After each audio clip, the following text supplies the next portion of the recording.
inkota irabariye, inzara iraje, umuriro baba barawakije, ariko bawucana nibo bazawuta. Jewe ubwami mpanganye nabwo ntabwo intego ari uko ibyo umuntu hanuye cyane cyane bikomeye nk'ibyo bintu by'inzara n'intambara.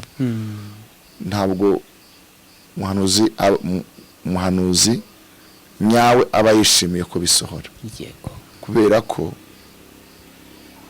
ni ibintu bikomeye. Ahubwo iba ari imbuzi, ibyo biba kugira ngo abantu bihane, bace bugufi, bahindukirira Imana. Haleluya, amen, bagarukira Imana. Rero n'ubundi umuti urasharira ariko ni uvura. Rero abantu bakena ubwenge bw'Imana, kina ubwenge bw'Imana rwose. Umusa ntabwo ukwiye gutegeka umuntu, ahubwo akwiye kuwutegeka. Tumusengere, sibyo? Kuko Satani ntabwo dushobora kuba tugizeho, Satani adashobora kurasa imyambi. Ari ese kuki igikuba cyacitse? Nuko ari umuntu winjiye mu mitima ya benshi. Kandi nubwo Satani ahanutse, ntabwo yahanuwe wenyine, ngo mu ijuru ab'intambara.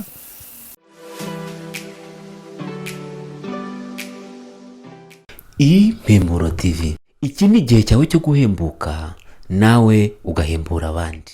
Reka nongere mbusuzure mbaye ikaze, mbifuriza amahoro y'Imana aho muherereye hose. Reka nizere ko mumeze neza cyane. Niba uri mu gitondo uze kugira umunsi mwiza, niba nimugoroba uze kugira ijoro ryiza. Ni Impuguro TV, ni igihe cyo guhembuka no gahembura abandi. Turi kumwe na Pastor Fanny official. Ngewe nitwa Vitali Ntihinyurwa. Uyu munsi ngize umugisha wo kubana na Pastor Gapi. Pastor, muraho neza? Muraho Vita.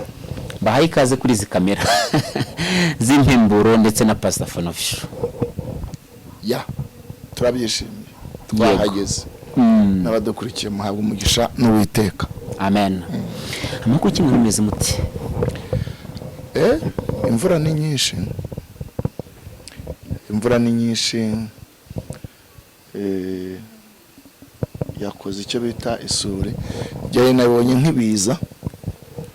Turi mu bihe kuri bya nyuma ku buryo bweruye. Uburyo bweruye, ibimenyetso byose byasohoye. Nuko tumeze, ariko turashima Imana muri rusange. Imana ishimwe cyane. N'ubwa mbere naje hano imvura ntiyanyagira. Uyu munsi rero tugize umugisha wo kuganira namwe.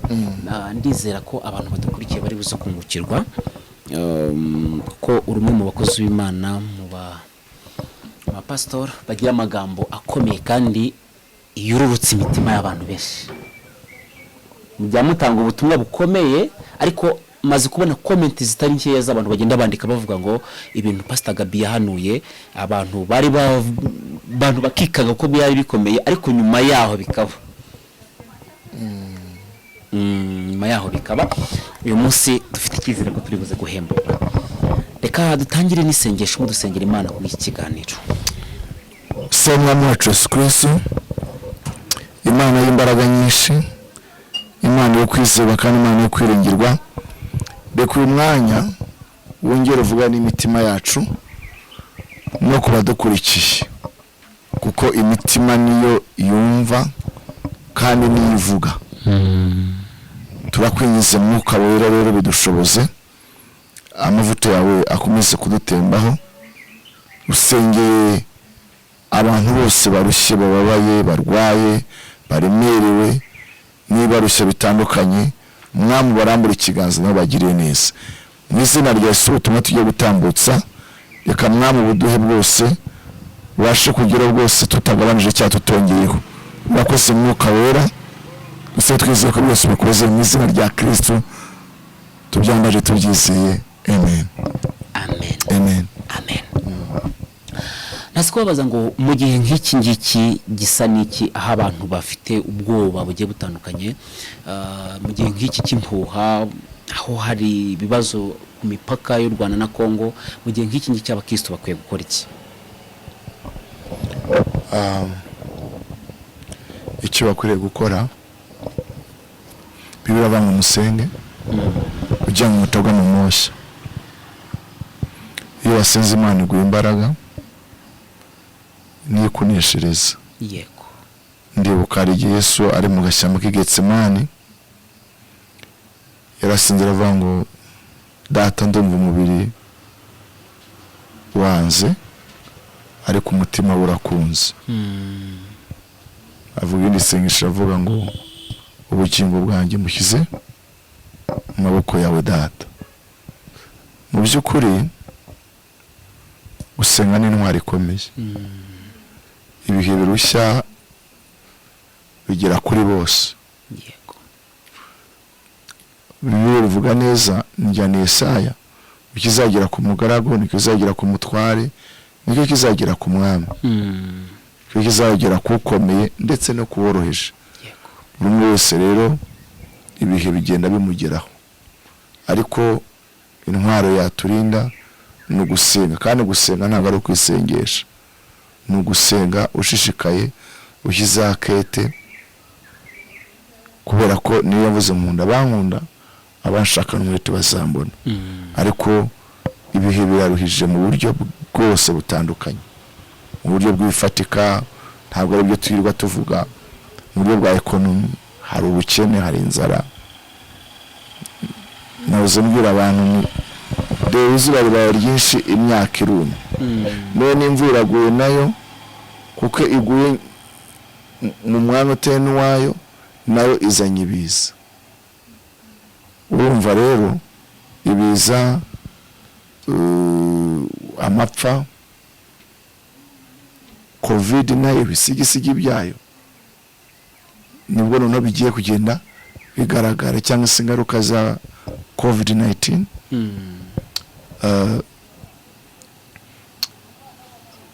Intambara turabona, impunzi nazo ni ikibazo cyongera mu bindi.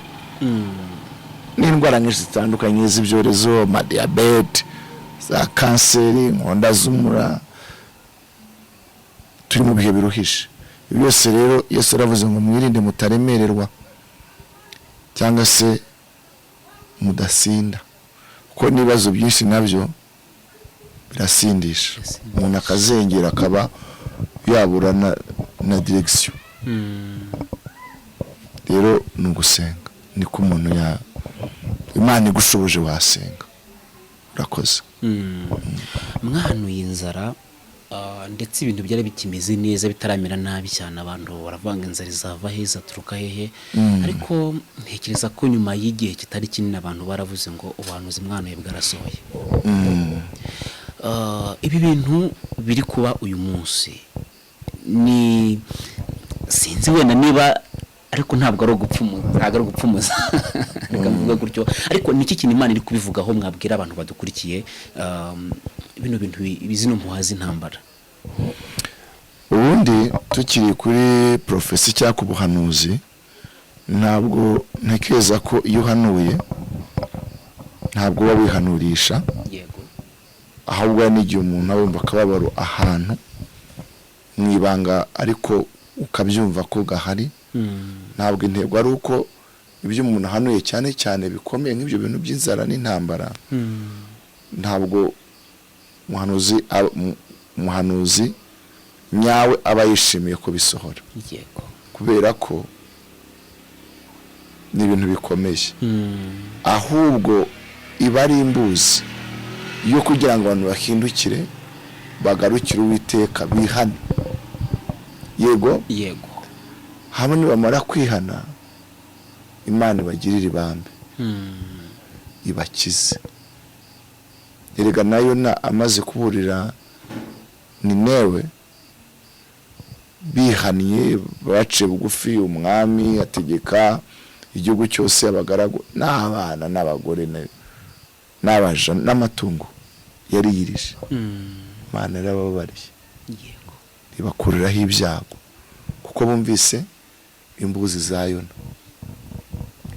Rwose ntabwo naje muri ibi bintu kuko mbikunze mbyishimiye. Niyo nshatse guceceka wa mugani umuriro unyakamo. Rero hari ijambo riri muri Yobu rivuga ngo niba yumvira bakayikorera bazamara imyaka baguwe neza, bazamara iminsi bari mu mahoro. Yobu 36 ngira 11 ngo ariko nibatayumvira inkota zabarya. Ngira ngo rero niba bibi bisohora nuko abantu baba bagamitse amazosi. Wenda unyumva ashobora kuvuga ati se we ntago bizakugeraho, ariko ndashaka kubabwira ngo Imana dukorera iducira inzira. None se Eliya imubwiye ngo nagenda abwira Ahabu ko ari uteje umuruho n'inzu ye Isirayeli, ntahise afungirana imvura urufunguzo akarujugunya. Reka mvuge gutyo. Ahitira avuga ati ntegetse genda ku kagezi Kerete, hari igikona nteyishaka cyo kugira ngo kikugaburire. Umugabo aragenda rwose, igikona gitegura restaurant, kandi cyari ira restaurant ibiryo byiza, harimo inyama zizo dukunda n'umutsima. Kandi restaurant nayihagaze, Imana namubwiye ngo najye Isarefati haba Sidoni, hari umugore yego itegetse. Rero itera amapfa kuri bamwe, ku bandi kabatera aho bahahira. Imana nikikora. Rero narayemereye, ndi igikoresho cyayo, birenze kuri ibyo ndi umwana wayo, ariko ibyo biba kugira ngo abantu bihane, bace bugufi, bahindukirira Imana. Haleluya, amen, bagarukira Imana. Rero nubundi umuti urasharira ariko ni uvura. Ariko n'abantu b'abanyantege nke, muganga hadoze agahita genda akayijugunya, apfa no koroherwa. Abantu rero barigiye boroherwa bakaba muri comfort zone, bakigubwa neza bakaryoherwa. Ejo bundi nigishaga mbwira abantu kuri Uziya, none muri komante batangira kuvuga ngo tubwire ngo Uziya ninde. Mbasobanura no Uziya uwari. Uziya nabwiye ko ari ibintu byose bigushimisha. Nubu no musara umudamu wampamagaye iburasirazuba ambwira ati pasa Imana igumugisha kuri message watambukije. Yego. Ambwira ko yararwaje umwana yabuze igisubizo, ariko pardon, nerekaga abantu ko Uziya yakubera ibintu byose bigushimisha, biguhuza ahantu. Ko Uziya yarabereye igisubizo Eliya yishimiye, kandi Imana ishaka kumwohereza, ishaka kumuhishura n'ibyo umwami n'umukiza uzatabara bari mu isi. None Isara banza yibera aho ngaho ubwami kwa Uziya, araryoherwa. Namwe murumva ibwami. Ubwami nibwo bukontorora ibintu byose. Yego. Ariko Imana muri gahunda zayo yabonagamo umurimo munini Eliya, ayimini Yesaya. Iba ngombwa rero yuko Uziya ahindukira ikigirwamana Yesaya, kandi Imana yavuze ngo nta yindi Mana mugomba kumbangikanya. Irangije ngo umwaka Uziya yatanzemo, Yesaya agize gute, yabonye Imana. Mbabwira ko Uziya ni ibintu byose bigushimisha, biri aho ngaho biguhusa, bitumutegera Imana. Kandi Yesu yavuze ngo kuza abana be cyangwa n'ibindi byose kubandutisha ntashobora kuba uwanjye. Rero Yesaya yageze igihe akunda Uziya kumurutisha Imana. Imana rero mukiza nde? Uziya. Uziya yakubera akazi, Uziya yakubera amafaranga, Uziya yakubera icyubahiro, Uziya yakubera umwanya, yakubera ibyiza. Kandi Imana ikubonamo umusaruro kuri benshi. Rero Uziya abantu benshi basomye Bibiliya bayisomera mu marangamutima yabo, mu mitekerereze yabo wenda iri hasi, idasobanukiwe iby'ubwami bw'Imana. No kubuhanuzi niko bigenda. Nabwiye navugaga ko abantu hari igihe bakoresha ubutumwa nkoresha cyangwa ntambutsa mucyo nakwita ibyifuzo byabo bya kamere. sibyo wenda nk'uvuga uti ese urashaka kuvuga ko uziyarinde nubwo mvuga intambara navuze intambara yo mu mwuka ndabwira ngo iki gihugu kigiye gupfumukamo ububyutse yego ariko mu gihe abantu bacira ubugufi bakihana kuko Imana yanyeretse ubutumwa bwiza bukomeye buhindura abari mu mahanga ariko navuga ngo niba atayumvira ngo bakore icyo Imana ivuga inkota irabariye inzara iraje umuriro baba barawakije ariko bawucana nibo bazawuta jewe ubwami mpanganye nabwo ni ubwami butari ubw'inyama n'amaraso kandi bufite umutware bufite abategetsi abo ni abategeka isi y'umwijima n'imyuka mibi hano mu kirere ariko irezilita nibigaragara nibifatika nibyo tubona murakoze nakibaza ngo aba bagucana nk'umuriro ni bande n'abakristo n'abantu wenda se wavuze kavuga amagambo atabaryoheye bivuge gutyo buriya inshingano y'umupolisi cyangwa umusirikare cyangwa y'umutware ni uguhana inkozi z'ibibi kuko biravuga ngo nta mutware utwarira inkota ubusa bibiliya ikavuga ngo havumwe uwima inkota ye amaraso mu isi y'umwuka inkota ni ijambo rirabaga rigatandukanya inyama n'imisokoro Kristo ni ijambo niwe buye ryanzwe n'abubatsi urumva ni inyito imwe ariko yigaragaza mu busobanuro bwinshi ariko intego ni imwe niba rero ijambo tuvuga ari inkota ari imbaraga mwese inkota ibaye kugira ngo inkota n'uburoso bakoresha muri salo baduhungura imisatsi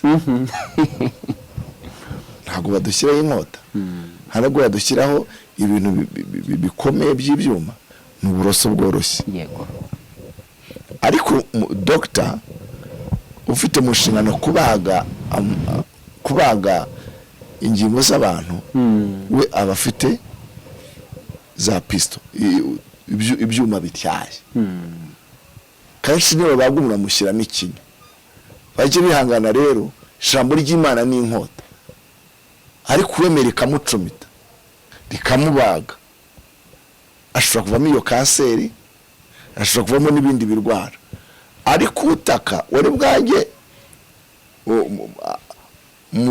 kwa muganga aho babagira uzi ikinya cyo kirabavamo baraboroga barataka marira bari menshi uburibwe bari bwinshi ariko ntitukuriye gutaka ahubwo dukwiriye guca bugufi tukihana ariko uribuka Ahabu yanyaze uruzabibu rwa Nabote Imana yahise yohereza Eliya Ahabu ari mu ruzabibu ariho arazenguruka ubu nabwo mvuze Ahabu baratambaza ngo ariko Ahabu ninde ushatse kuvuga Ahabu ninde Ahabu ni uburiganya ni ibinyoma ushobora kuba Ahabu umugore ushobora kuba Ahabu umusore ushobora kuba Ahabu wiki wewe wese uri umuntu Ahabu ni ikinyoma ni ukwitira iby'abandi yego ni ukurenganya abandi ni ukunyaga ibitari ibyawe Ahabu rero yitwikiriye imbaraga afite abifashwemo n'umugore we Yezebeli nta keza ka Yezebeli nta nubwo muri gahunda ya Bibiliya numvise azakizwa habwe zamutikura inkota mu kanwa kuko yanze kwihana ubusambanyi bwe kandi yaje gupfa nabize ntabwo ushaka Yezebeli ndashaka kuvuga Ahabu Ndo ndagaragaza imbaraga z'umuhanuzi. Mana ishimwe. Amen. Ahabu Eliya amusanga agihagaze mu ruzabibu rw'igihambo, ijambo cy'uruzabibu yanyaze Naboti yari yapfuye, yatewe amabuye. Ahabu yifashishemo n'abagabo b'ibigoryi yaguriye abahaye impongano. Mwavuga ngo abantu bakora amanyanga. Urumva iyo operasiyo ko yagenze? Yego. Yezebeli ati fata abagabo bashinje Naboti iki ibinyoma yuko yatutse umwami n'amategeko. Ariko Naboti umukiranutsi yari yakoze iki? Ahubwo ko bifuje ibye. Ariko shatse kuvuga n'igiki kirimo aho. Biravuga ngo Eliya yari umukiga Eliya. Yarabwiye ngo urishega wazumbuye. Nyagasani Mana turengere. Rero message irimo aho ngaho Eliya mu maso ya Ahabu amubwiye ngo urishega urazunguye. Ahimbwa zarigatiye amaraso ya Naboti niho zarigatira yawe. Urebe abantu ba kera ni nabyo nsaba nabona umunsi bari bafite umutima wo guca bugufi. Ntabwo Ahabu yisagara mu butwara afite ngo nimufunge iyo ngegera mumwumvishe mumujugunyiriya. Ashatse kuvuga iki? Eliya ntabwo yari afite protokole nyinshi yo muciye bugufi, ariko kubera umwuka w'Imana Ahabu yese aca bugufi. Imana ibishaka ko duca bugufi tutarebeye abantu mu byo bafite no mu byo badafite. We ni umwuka w'isi, ntabwo birimo Kristo ngo aca bugufi. Icyo nshatse kuvuga ngo kubera guca bugufi kwa Ahabu, Imana arabwira ngo ndakubabariye ariko ibyago nzabiteza bazagukomokaho. Urumva urubyaro rwa Ahabu niwe rwabigendeyemo. Kuko yaciye bugufi. Ariko Gehazi we yarabyishuye ngo n'abazamukomoka baramubwiye ngo Elisa ngo ibibembe byanamana ako kanya birakuzaho ngo ise agira ibibembe ngo n'abazagukomokaho. Umva ariko kuri Ahabu we yarababare ku giti cye, ariko ako kanya mbere guhane n'ibindi wenda bikomeye, ariko urubyaro rwe. Rero ikinyuranyo cya Ahabu na Gehazi nuko Gehazi atigeze aca bugufi, ahubwo yagiye mu kuri mangatanya n'iki. Ariko Ahabu ngo wese yambara ibigunira. Isiga ivu. Uzi kwambara ibigunira uri umwana? Ekonomi yose y'igihugu iri mu biganza byawe, ukisiga ivu. Umugabo yarakambakambye. Dukeneye kwemera imbuzi abantu b'Imana. Sinkeneye ko munyemera, sinkeneye ko mupfukamira, sinkeneye ko mungira igitangaza, ariko iyo wegereye Imana ukaba inshuti y'Imana iguhishurira byinshi. Murakoze. Pastor, niki kintu Imana iri kuvuga kuri ibi bintu? Mwahanuye intambara, muhanura inzara abantu barayibonye, abantu bari kwibaza bavuga ngo ese intambara mwahanuye niyo yiyi turimo turabona? Reka dusome rino jambo tuvuge icyo Imana ishaka. Yego. Katurebe ibyakozwe n'intumwa ibice bya 3 umurongo wa 19. 3 byakozwe n'intumwa umurongo wa 19. Wahageze cyane kamasomo kubera impamvu z'igihe.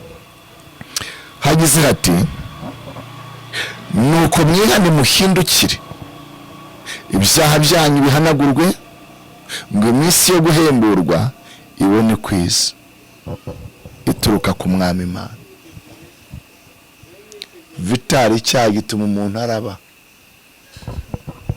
akuma akagwengera kugwengera biva ku ijambo mutsima. Buriya babaga ibiyoni ngo bazanye imitsima imbere y'ushura ngo yagwengeye. Aho umutsima wuma mwege muri abanyamugi kagwengera ku buryo ubawuguteye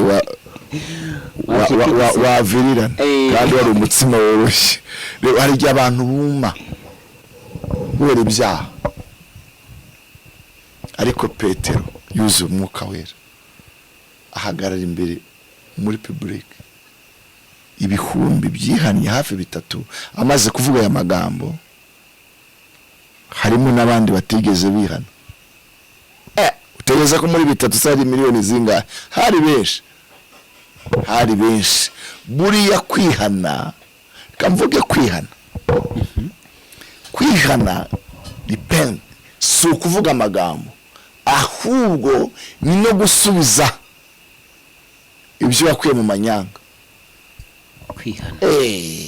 Kwihana mu rundi rurimi ni uguhindukira. Niba wajyaga hariya ugahita ureba inyuma, urumva rero aho wajyaga nta kiba ugikuyeyo, nawe warusabuye nta kiba ugikuyeyo, ahubwo utangiye urundi rugendo rw'agakiza, rw'ubugingo buhoraho. Petero avuga ati mwihane. Ariko sundi umugabo wavuze ngo mwihane ko ari umuhanuzi. Petero yapfuye, ntiyapfuye bamucuritse, nirwo bamwishe. Ntabwo isi zadukunda. Mwihane, muhindukire kugira ngo mubashe guhemburwa, mubone iminsi myiza. Yica nitwa impemburo. Yego, abantu barumye baragwengeye meze nka ya mitsima. Twihane. Ibintu by'Imana ntabwo bica muri shortcut, ntabwo ari iz'ubusamo. Ibintu by'Imana biri ku murongo. Abantu bakwiye kwihana bagahindukira, Imana ikabahembura bakabona iminsi myiza. Murakoze. abantu bakwiye kwihana bagahindukira. Nari ikibazo ninjye kubabaza, tumaze iminsi, uyu munsi ni nabwo natekereje kuba nakibaza impamvu, kuko nabonye undi mudepite yeguye. Mudepite wa mbere mu minsi yatambutse yareguye, ni Dr. Mbonimana Gamariel. Yareguye ariko yandika amagambo akomera, andika avuga ati ntabwo nzongera kunywa inzoga ukundi, n'umudamu yari yarabimbwiye birananira. Ariko nyuma y'ibyo Perezida Kagame yavuze, ndaziretse mu myaka yose nsigaje, ndaziretse n'abandi bose nzajya mbashishikariza kuzireka kuko nta cyiza cyazo. Umudepite weguye uyu munsi, na gatangazo ndi kubona akavuga ngo mu yandi makuru, Honorable Habiyaremye Jean Pierre Celestin yamaze kwegura muri Rwanda Parliament ku mpamvu ze bwite. Birakekwa ko yaba nawe yahuhyemo. Pastor, ibi bintu ndaza no kubihuza no kwifoto ya THEO BOSEBABIREBA yagiye hanze ejo bundi, nawe bavuga ko yasinze. Kuki navuga ko inzoga zimeze nkaho ziri kurikora. Ubundi vino n'umukobanyi ngo nushukwa nazo nta mutima agira. Ubuse nk'ubu utumvira umugore akumvira inzoga, nuko umusengera n'abameze nkawe, Imana icyo cyake kakigabanya. Yega natwe zari zitwishe, ariko Imana tugira ubuntu. Gusa ntawamutera amabuye ko n'umunyarwanda mwene wacu. Ega buri urukundo ntabwo rwishimira ikibi, kandi se Satani araho atagera. Wowe waba uri we wese yagukoza isoni. Rero akenshi Bibiliya bivuze neza ngo ushukwa nazo nta bwenge agira gute? Agira. Ubwo rero iyo ubashye Imana iguha ubwenge, arega aho naho binagaragarira ubwenge. Wenda rero n'abadutega iminsi ntekereza ko yego ngira ngo umwanya w'ubudepite niwo batajya barebaho ubushobozi bw'amashuri cyane, ariko uko biri kose aba yarize. Bigaragara rero ko icyanditswe kiri muri 28 kivuga ngo kuba uteka nibwo bwenge bamujyane bwo kujijuka ari ukuri. Rero abantu bakena ubwenge bw'Imana, kina ubwenge bw'Imana rwose. Umusa ntabwo ukwiye gutegeka umuntu, ahubwo akwiye kubutegeka. Njya nirinda kuvuga abantu mu mazina, ariko nge nkunda ubuyobozi, gahunda y'igihugu, kubera ko baba bagomba kureberera abaturage. Urumva nyine umuntu w'umusinzi, umuntu, ariko birumvikana ko harimo ikintu cyihishe wenda utabaje neza. Harimo urumva wegujwe kubera inzoga, ubusinzi. Hari n'undi wahisemo kudemisiyona cyangwa se kwegurwa kubera impamvu ze bwite tutazi, ariko hagakekwa ko ashobora kuba yahushyemo, nawe yahushyemo, noneho barangije cyabamuguhiyemo. Hari utuntu njya mbona polisi yahushyemo, bamuhishijemo nye. Bani tuba dukwiye no kurushya aba polisi, uriya wenda guhishamo ari ibimenyetso bihari. Rero biva no ku murengo. Ubuse imfubyi turuje n'abapfakazi n'abanyabibazo, ngewe wayanyihera nayubakamo urusengero, none nkajya mbatumira abantu b'abasinzi, abantu bafite ingeso zananiranye, nkababwira ko Yesu amara icyaka. Yego. Ubwo rero niba bagenda bakarangura amagazi, niba bazinywa batariye, niba baziraramo, ariko niba ugiye gukizwa ntabwo uhita uzirekera rimwe. Genda uvaho ugasanga usigaye unyurwa n'icyayi. Rero biterwa no kutamenya Yesu, no kutemera ngo abahindure, twanyine tukabona ibintu nk'ibyo ngibyo. Ahubwo reka tubone no gushimira ubuyobozi urebera neza abaturage, nabibuze abantu nk'abo ngubwo, ubwo no kubashyira se buriya barajya mu kigora ko hari ibigo byagenewe gukorerwamo ingando, ariko abafite umushinga n'ubura bafite abayobozi kubashyira babashyire ku murongo. Kamishi nabuze mu mutware mpora n'uwacu n'abacu. So nta muryango ubura abantu bameze nk'abo bacu. Murakoze. Abantu bashobora gutekereza bavuga ngo pasiteri ko ashobora kuba asabiye bano bantu igihano gikomeye cyangwa se ikintu gikomeye cyane. Oya, ahubwo ni ahantu bagomba gutegurirwa, gutunganirizwa.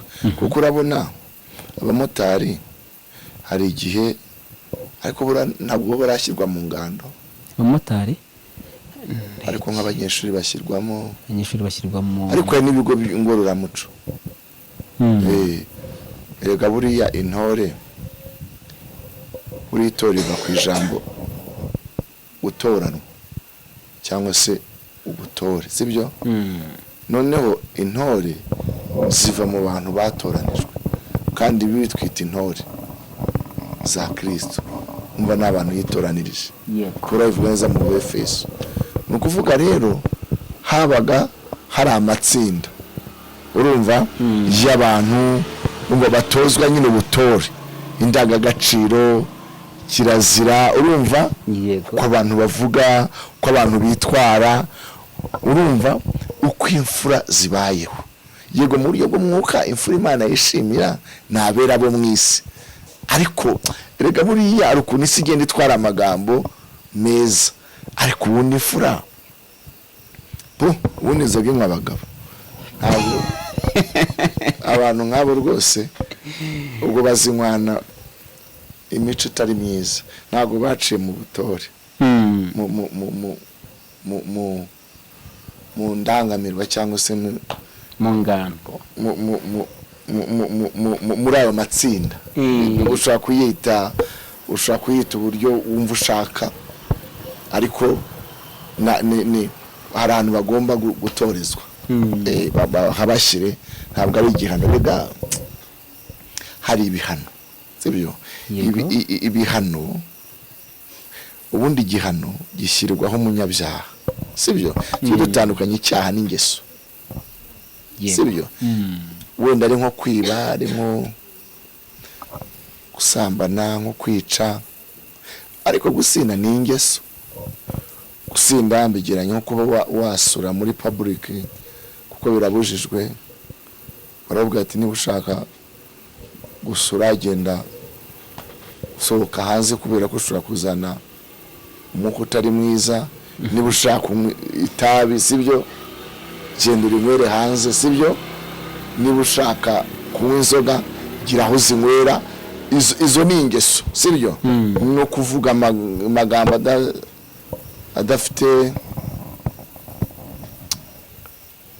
adafite hari mu Kinyarwanda n'amagambo bita nyandagazi. Ibyo ngibyo ntabwo byemewe, ariko none ntabwo kiba ari icyaha, ahubwo iba ari imico itari myiza, sibyo? Iyo rero abantu bameze gutyo baba bakwiye gucishwa mu kigo ngororamuco, sibyo? Bakajyaho batorezwa imiryango n'iki.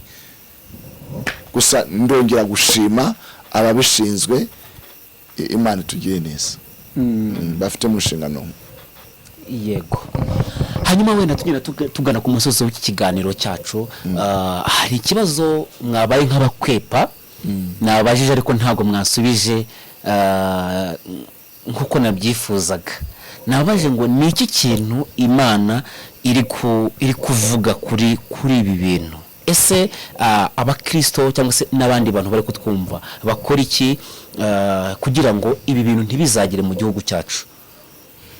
Bifatanye n'iki? Ibi bya Kongo kutubona bari gushotora nk'abanyamasengesho, nk'abakumirizi, bakora iki? Ese ni iki kintu Imana bakeneyemo ko bakora kugira ngo bino bintu bitagira mu Rwanda rwacu? Ubundi navuze ko urukundo rutishimira ibi by'abandi, rutishimira gukiranirwa.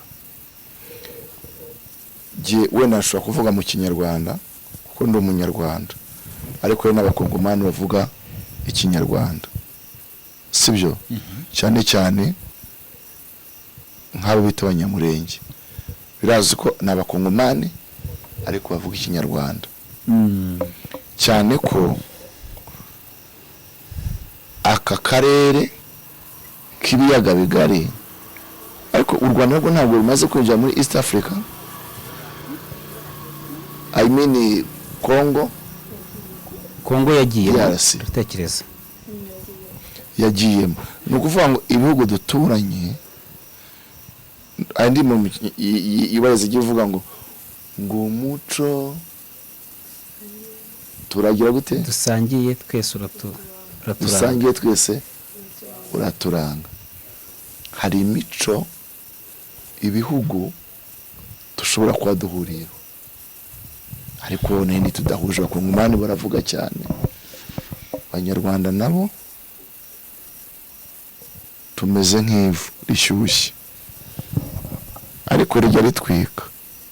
Kongomani ni uhora waka, ntabwo wakwibeshya ngo nkura n'ivu. Rero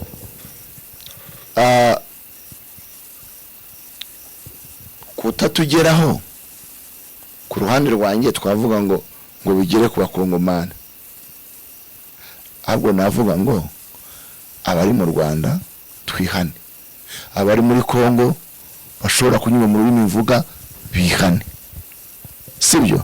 Kuko kubabara kwabo niko kubabara kwacu, rega turi ingingo zuzuzanye.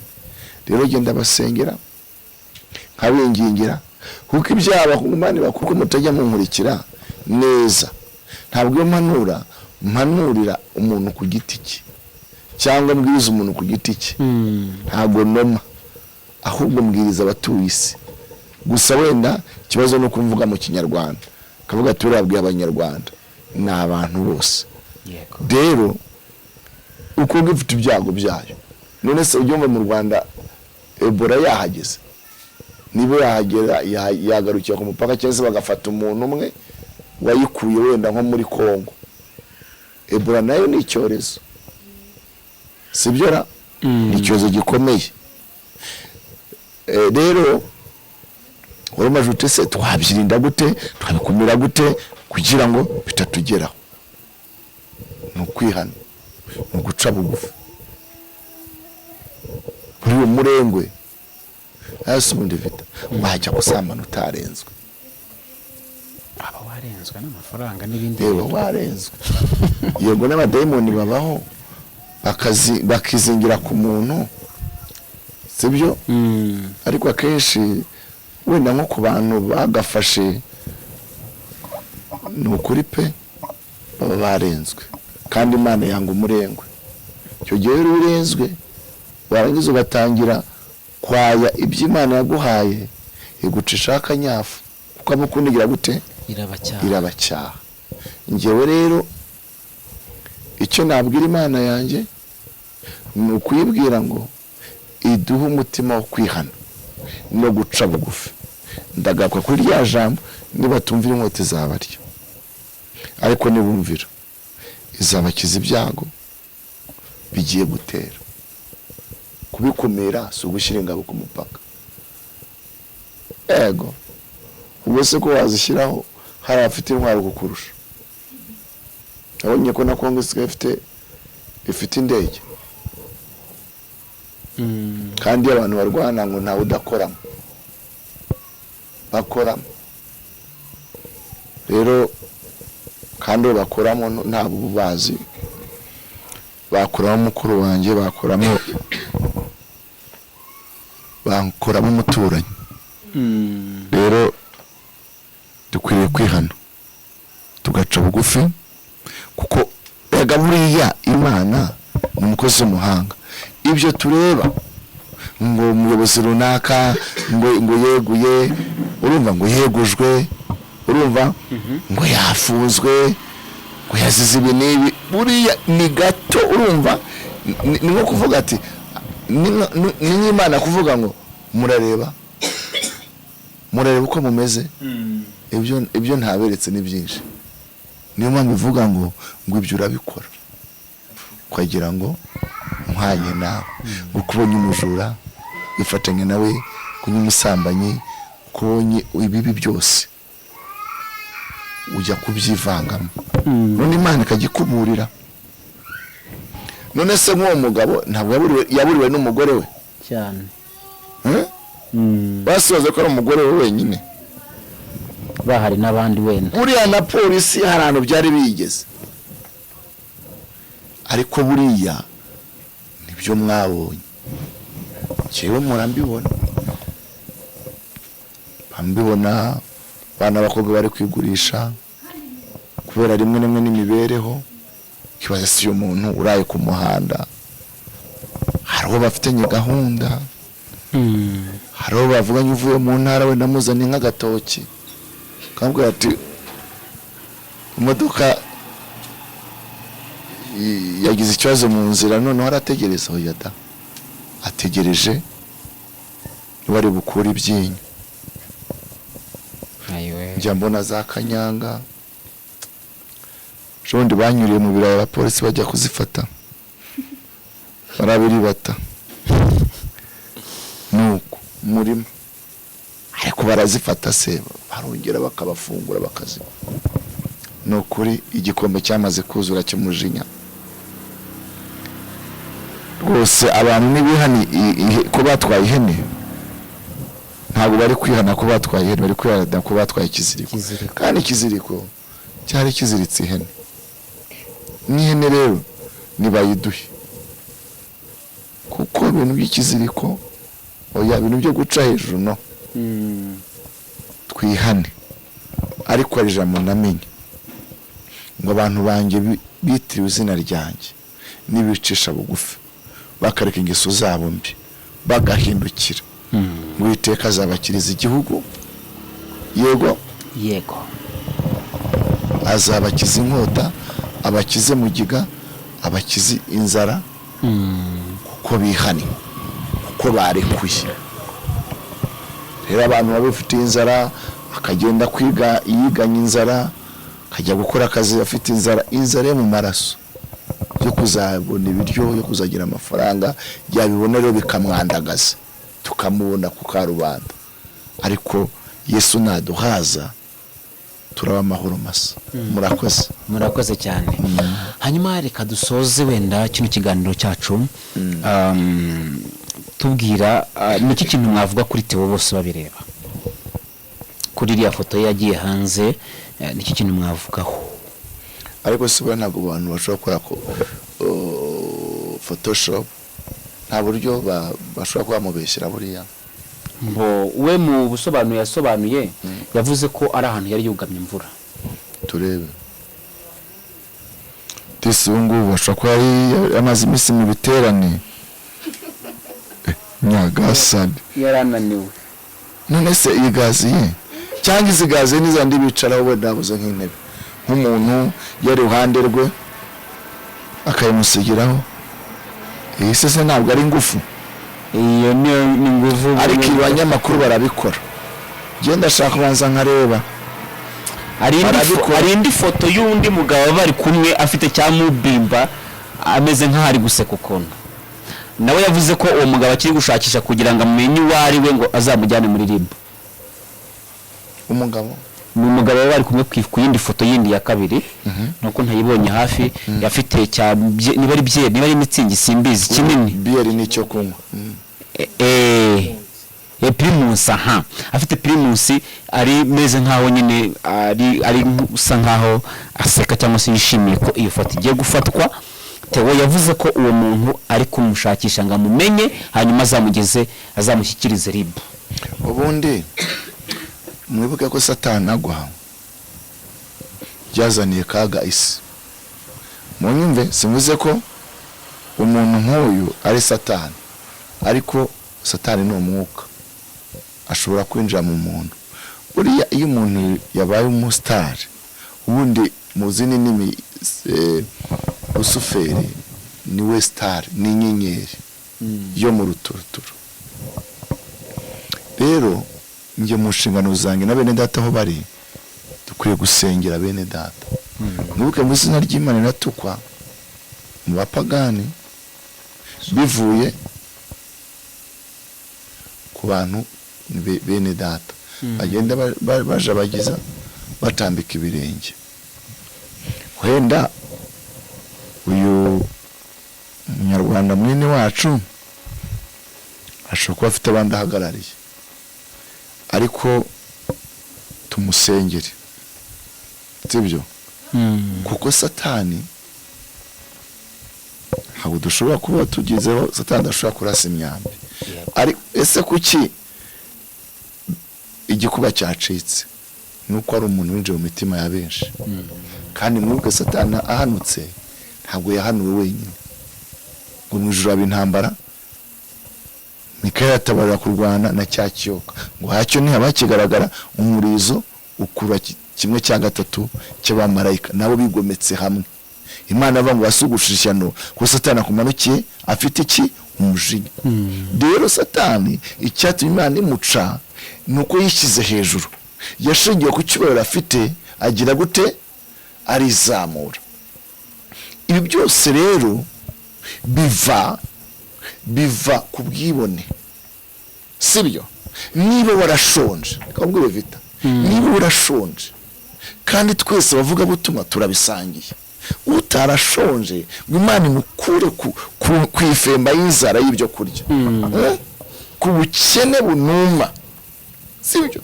Kuko uyu ni umugabo uvuga uti ngiye nariye inyama kuri iyi myaka, nabaye imfubyi, sibyo? Nagiye guhingira ibijumba, ubonye bwinshi turabusangiye nk'abana b'Imana, sibyo? Jewe nigeze kuba ndi ahantu mwitora ahantu Nyabugingo, atanga ubuhamya bwa Imana imuvanye ko afite amazu angahe ku Gisozi. Ndumva umva amazu angahe ku Gisozi ari muri miliyoni 100 cyangwa na magana. Urabireba? Yego. Kandi reka nihanize n'abavuga butumwa cyangwa se abaririmbyi bijya gucika gute? Bajya kuririmba mu biterane bagasaba ibiguzi, uzampaya. Urumva Imana ikakwihorera, ukaba muri ubwo buzima guca ibiguzi, ukunda urufaranga, bugace tukumva ngo wagiye kugura indaya, bugaye tukumva ngo wagiye kubanya usinda. Urumva kuko Imana iba yakuretse. Rero turi kuri iki kibuga turakina, hari n'abari kuri beci bategereje. Yego. Hari n'abamaze gutsinda ibitego byinshi, hari n'abaguye, hari n'abimbwa zafashe. Yego. ndavuga bazi sport. Hari igihe abakinnyi bavunika, urumva, abandi bakananirwa bakabasimbuza. Imana rero ifite abasimbura. Uyu murimo tuwitondere. Rero navuga ngo niba Imana ikuye umuntu ahantu kure, ntabwo ihagukwiye kugira ngo urye ufutarunywe, ihagukuriye kugira ngo urumugisha abandi. Yego, ibyo byose rero ni umurengwe, ni ukwibagirwa. Ibi ngibi ntabwo biriho uno munsi, nuko na social media zabiciye. Imana igeze yita Abisiraheli ngo ni Yeshuruni. Uzasome mu Gitego kwa 2 mu gice cya nyuma. Yego. Ngo abantu bibagiwe Uwiteka Imana yabo, ko yabwiye mujya mu gihugu gitema amata n'ubuki. None se simvuze kurinda, nange sigaye nyifite, sibyo? Uzinda wagira ngo ni imyaka n'ibiryo birimo. Ubuse amata mu wagira ngo n'inzuki zandiye. Nje ibintu mbisokoze uko biri, ko byogoshe. uvuga ukuri. Ntimuntera amabuye, ariko biva no ku murengwe. Reka mvugire ijambo Imana yampaye kumira Bibiliya. Urakoze. Abandi bateragamo. Yego, Dawidi yisigariye inyuma. Yasigaye inyuma akora iki? Ari mu nama se z'imishyikirano.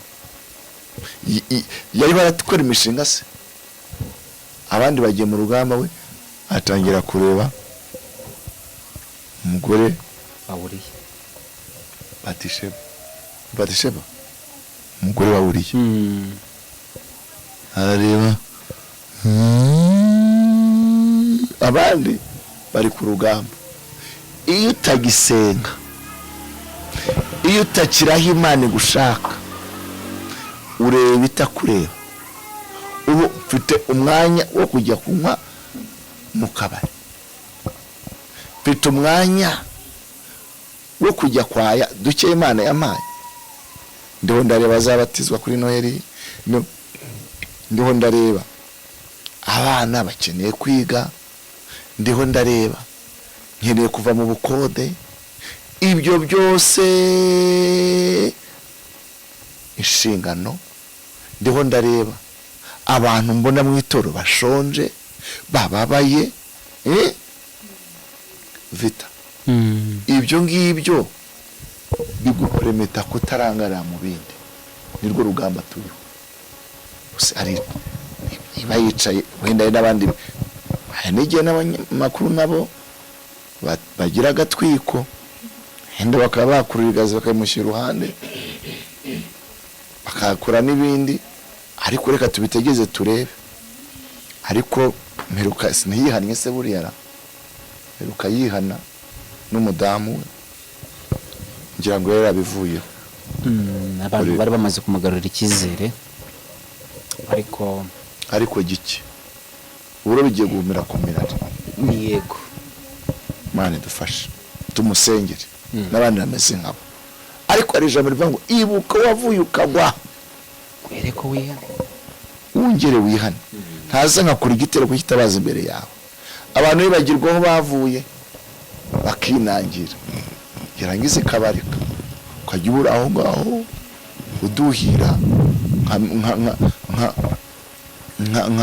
nk'uriya muhungu Gehaze hajya duhira ariko afite ibibembe sibyo ukajya usubiramo izo ndirimbo cyane ubutumwa bugeze kubwiriza budahinduka ariko ntavuta mudise amavuta ava mu butayu aba mu gusenga kubona uvangu iyo maze kubwiriza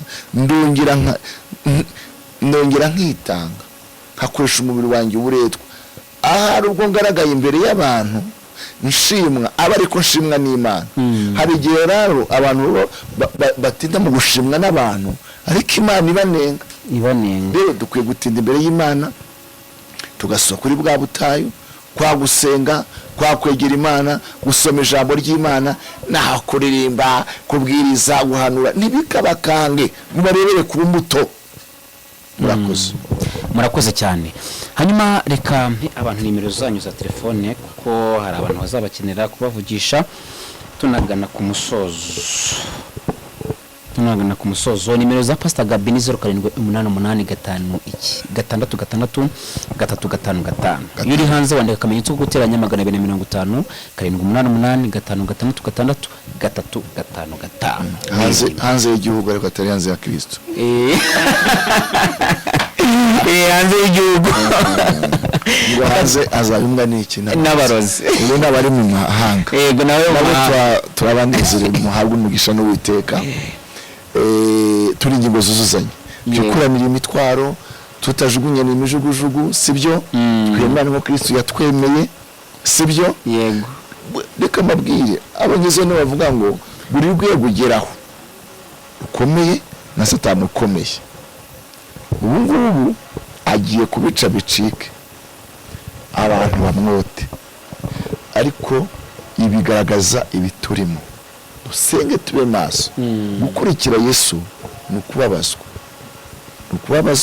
turabuze ngo dufite ibyo kurya n'imyambaro biduhagije tunyurwa nabyo naho ibyo gushaka kugira byinshi bya mirenge kwa bastar twagiye mu ndege ego dukwiriye rwose kumanuka tukagabanya ibiciro tukanyurwa kuko gukunda impike no muzi w'iki bibi iyo niyo myuka iri mu bavuga butumwa niyo mu bahanuzi niyo mu baririmbyi nizo mva Satani yaducukuriye ariko tube maso dusenge kubera ko ibihe birakomeye ntabwo umugisha n'Uwiteka murakoze. Amen. Kadusoze n'isengesho tunasengere nabo bavandimwe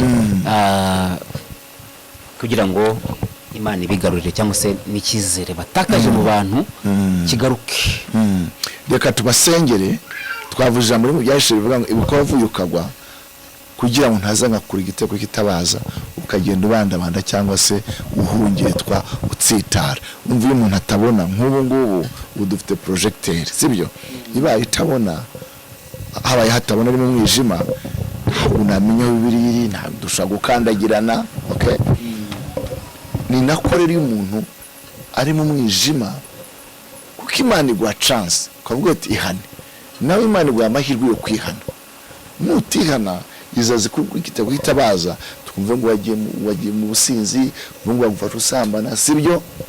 Yego kandi uri umukozi w'Imana wemewe ukunzwe.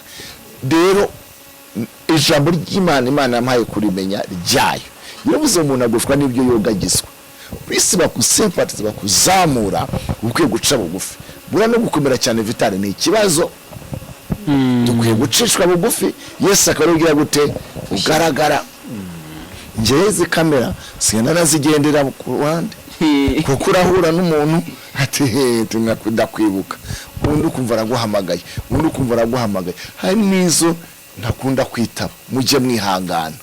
Rero kumenyekana cyane ni ikibazo sibyo kuko buri kumenyekana neza iyo habaye akabi sibyo biba bibi cyane. Ariko reka mbabwire mwene data yutewe niba hari ibi turi kumubonaho byaba byo cyangwa bitaba ari byo twibuke ibyiza yabarakoze umutima y'abamukurikiye. Nitukanarebe ku kibi gusa ikibi n'igikaganze cyiza ni ubwe bigaragaza ko dufite urukundo rwa Kristo. Reka basengere waraguye wacitse intege wabivuyemo cyangwa wumva satani ari gukuza akagozi ariko atarakujugunya mu mwobo garuka mu izina rya Yesu. Mana turasenze turinginze mu izina rya Yesu abaguye bongere bahaguruke, abari bacitse intege bongere bahaguruke, iyo mitego y'umwanzi turayishenye mu izina rya Yesu. Amagambo yose mabi bakoherezwaho n'uyu mwene data turatesha agaciro, reka mwami agaruke mu murongo, mwami tuzamubone agushima kandi aguhimbaze mu izina rya Yesu Kristo. Nanjye mwami gutesha amaraso yawe, kiganza cyawe kiza kimbeho, ubwiza bwe mu ngote umisoma baba yawe. Oh haleluya. Undi rero umuryango wanjye mwami iki gihugu ndagiso yawe, umsiza abasirikare mwami Imana bamareka batacumiye ku nkiko z'igihugu mu izina rya Yesu. Reka mwami ikiganza cyawe kiza kibe kuri iki gihugu, kandi mwami abantu bamanuke bace bugufi bamenye kuri Imana ishobora byose. Mu izina rya Yesu Kristo nzeneze kwikoze. Amen.